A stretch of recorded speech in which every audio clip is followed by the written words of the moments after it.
حدیث نمبر ہے 450۔ ابو بکر رضی اللہ عنہ سے روایت ہے، نبی پاک صلی اللہ علیہ وسلم کے پاس اس حالت میں پہنچے کہ آپ رکوع فرما رہے تھے تو انہوں نے قبل اس کے کہ صف میں ملیں رکوع کر دیا۔ بس اس نے اس کا ذکر نبی صلی اللہ علیہ وسلم سے کیا تو آپ نے فرمایا اللہ نیک کاموں میں تمہارا شوق زیادہ کرے مگر اب ایسا نہ کرنا۔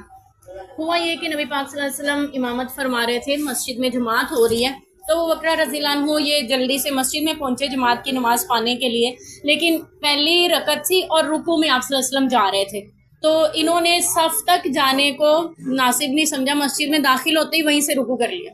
رکوع کر کے چلتے ہوئے آ کے صف میں شامل ہو رہے ہیں۔ ان کا گمان یہ تھا کہ شاید میری یہ رکعت جو ہے نا پوری ہو جائے گی اگر میں رکوع میں شامل ہو جاؤں گا، تو اس لیے یہیں سے رکوع کر لیتا ہوں۔ رکوع کر کے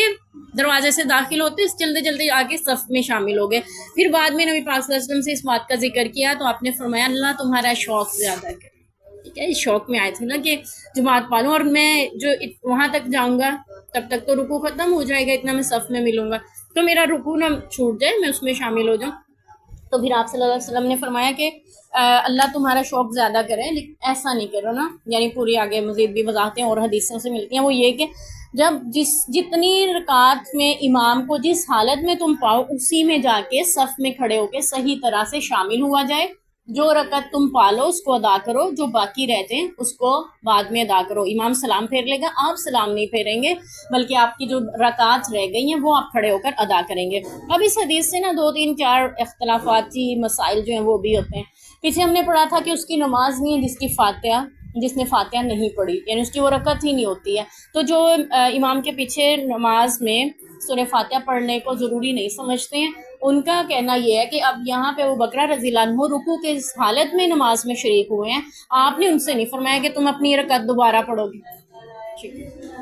تو اس کا مطلب ہے کہ ان کی رکعت ہو گئی، فاتحہ نہیں پڑھی رکعت ہو گئی، آپ نے تو نہیں فرمایا کہ زیادہ دوبارہ سے پڑھو یہ اپنی رکعت تمہاری رہ گئی تھی، ایسا تو کوئی وضاحت نہیں دی۔ تو بات یہ آپ صلی اللہ علیہ وسلم نے یہ بھی تو نہیں فرمایا کہ تمہاری رکعت ہو گئی ہے،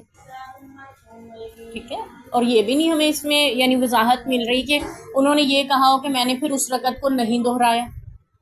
اور یہ بھی آتا ہے کہ بالفرض انہوں نے اگر نہیں بھی دہرایا اس رکعت کو دوبارہ نہیں پڑھا، لیکن آپ نے یہ ضرور ارشاد فرمایا کہ آئندہ ایسا نہیں کرنا، یعنی وہ تو چلو پڑھی گئی لا علمی میں پڑھی گئی لیکن تمہیں اب ایسا نہیں کرنا۔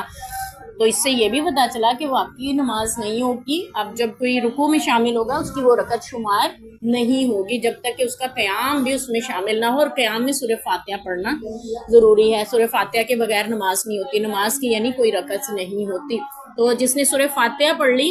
اور کوئی صورت نہیں آ رہی اس کی نماز ہو جائے گی، ٹھیک ہے، تو اس لیے ضروری ہے کہ فاتحہ پڑھی جائے ہر رکعت میں۔ اللہ